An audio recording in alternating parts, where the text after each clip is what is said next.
Well, I decided to work on human rights, and particularly within that field to join the struggle to abolish torture in practice, mostly as a result of my own experience.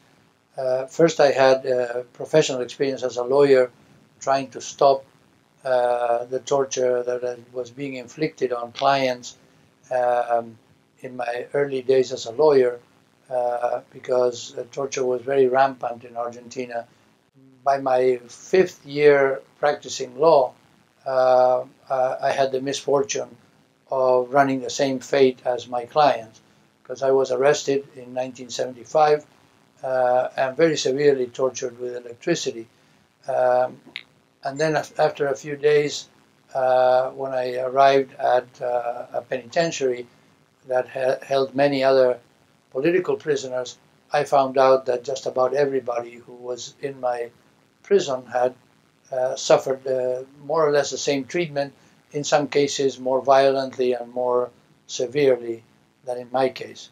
That motivated me to try to um, uh, bring to attention of the world what was going on in Argentina and later in the rest of Latin America, with the purpose of trying to stop torture. When, when we eventually recovered democracy gradually in different countries, my main concern was to bring to justice the very serious human rights abuses that had taken place in the recent past.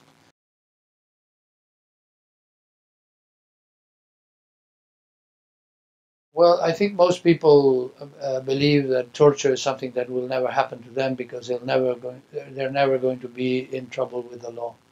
Unfortunately, our experience shows that the mistakes, quote unquote, that law enforcement bodies make and even the justice system makes are much more frequent than we realize, and so therefore it's not beyond the realm of experience that somebody who considers himself or herself a law-abiding citizen may one day have to face the violence of the law enforcement and criminal justice system, including mistreatment and even torture.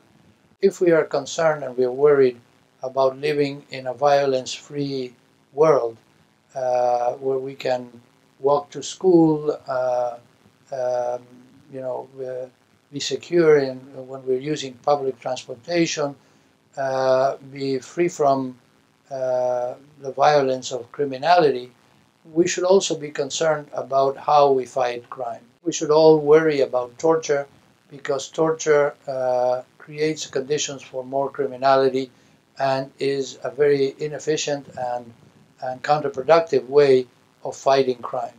If we look the other way and we let our law enforcement bodies torture suspects, we're really making or creating the conditions for a much more violent environment where we are going to have to live and where our children and our grandchildren are going to have to live.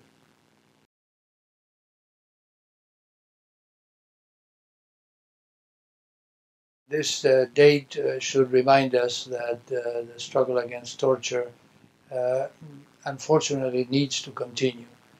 But we also should be optimistic that we're making inroads, that we're making progress, and that we are in a position to overcome those challenges and obstacles that are presented before us. Victims of torture have rights under the normative framework that international law imposes.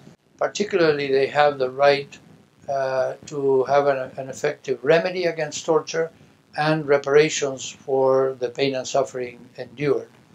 But that's what international law demands. But what in practice it means is that victims have a role to play in constructing a torture-free world. First and foremost, by telling their story and providing witness and testimony to what it really means to be tortured.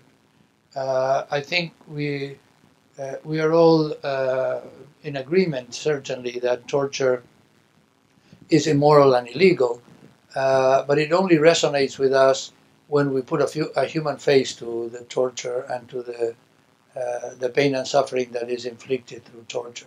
Intellectually, we can agree that torture should not happen, but we're only motivating and moved to action, effective action to stop torture, when we actually can feel the pain that a victim of torture can relate to us by describing what happened to him and what the sequelas of what happened to him or her are.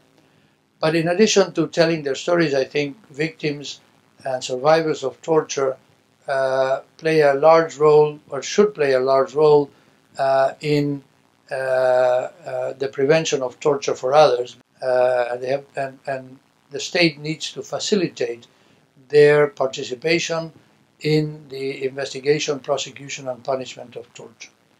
The legal system has to give them a role in generating the conditions under which the torture that they have endured can be effectively investigated and prosecuted. And also, they have a role to play in the design of reparations programs.